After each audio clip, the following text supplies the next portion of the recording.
Мұқағали Мақатаев. Үш бақытым.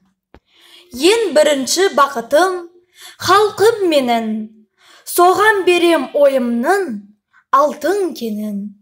Ол бар болса, мен бармын, қор болмаймын, қымбатырақ алтыннан нарқым менің.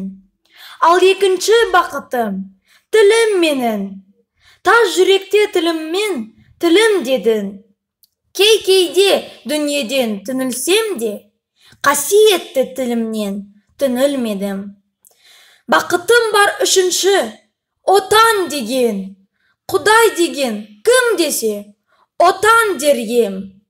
Оты сөнген жалғанда жанбарсың ба? Ойланбай-ақ кел дағы, от ал менен. Түтін түтет, өз өрбі көгере бер.